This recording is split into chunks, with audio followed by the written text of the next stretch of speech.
probably geared a little slow for this, but Yeah. that snow's pretty soft. Don't get it stuck. There you go, hammer it.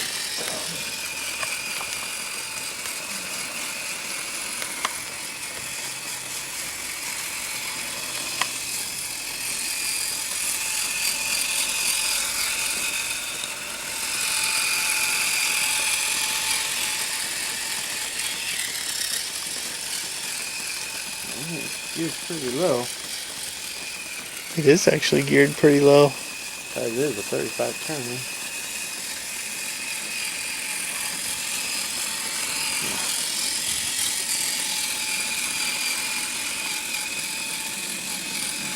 Wow. That's anything good.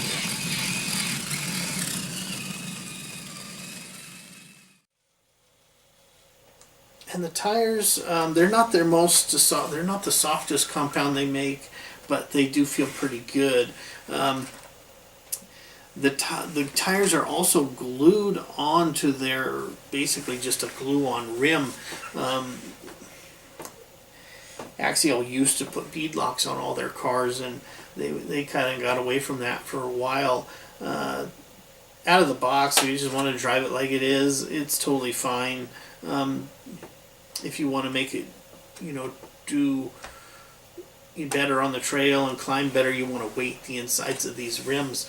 So with this kit, unless you want to take the time and energy to de-bead this tire off that rim, which is a lot of work, you're gonna have to get another set of rims and tires. So that's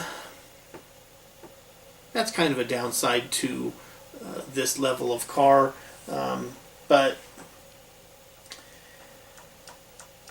it's definitely a con for me as far as these rims. If they would have just left it unglued, then it would have been fine. But if you bought this kit for a kid, he's not going to know how to glue those on or why they were left unglued.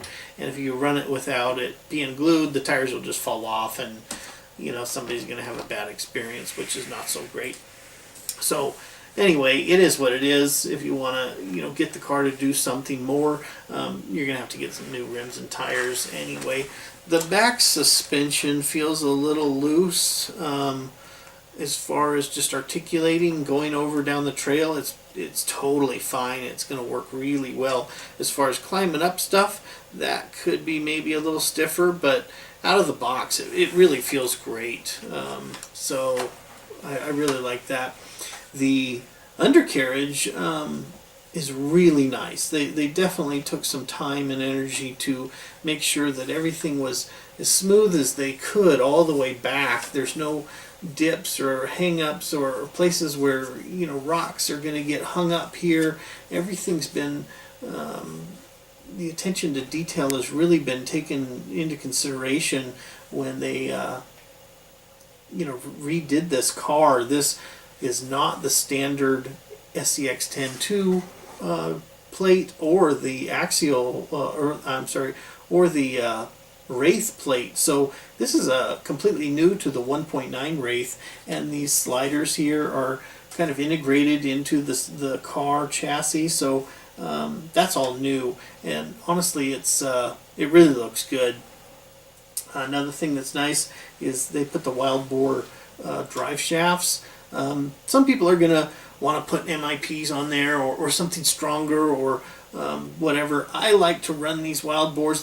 They run smooth, they run strong, and if for some reason you're going to break something, these wheels get hung up, I would much rather break this drive line than anything inside here or my axle shaft or a hub or anything else. This is easy to repair on the trail. Within a few minutes you can be back and running with an inexpensive part. If you set the clutch up right, you're probably not going to break anything. But I really like these drive axles. They really do work well.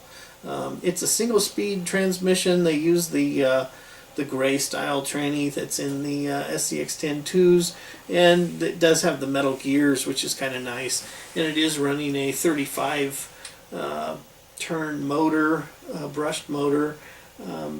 So you're going to get probably some decent wheel speed and a decent amount of torque.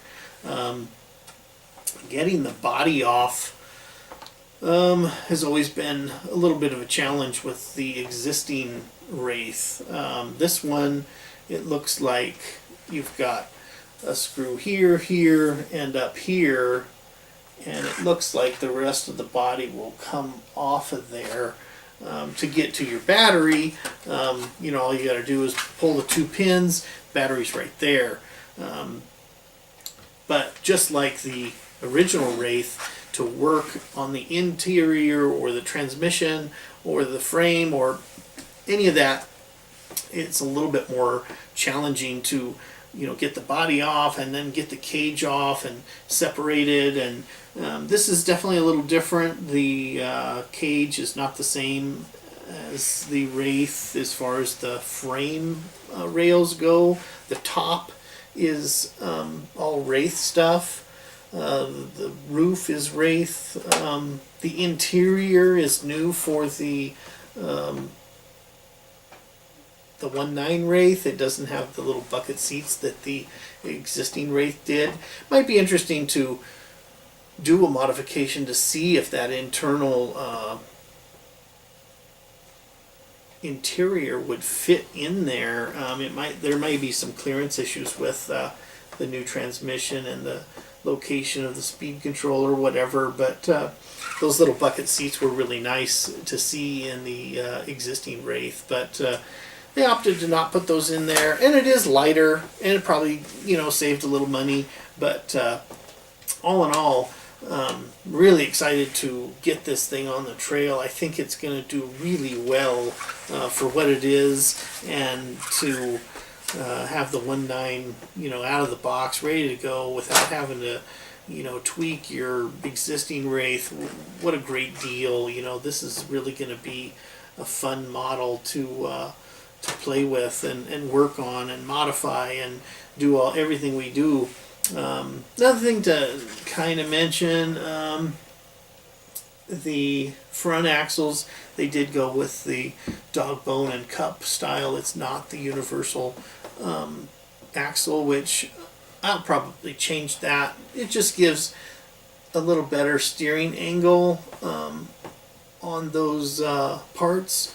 This axle was redesigned to give us a smaller pumpkin and a tighter turning radius. So to be able to take advantage of all that with just some aftermarket or just changing out those drive lines, just changing out those drive axles with the Axial AR44 universals will make a big difference in how that front end operates. So we'll do that mod probably first, and then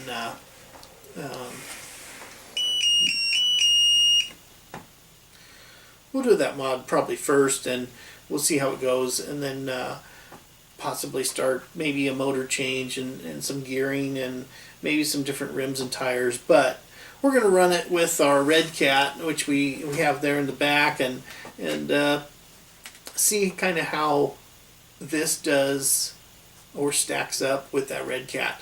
We ran that car just a little bit, and pretty happy with that car out of the box, that is. So we'll put this up against a few competitors and see how it does. But in any event, this thing on its own really looks nice. The front end looks really great. The bumper, they did a great job at tucking in, and there's no rear bumper to catch, so they really anticipated you riding or driving this car pretty hard. So it's definitely a win for Axial, and the paint is great, the stickers are great.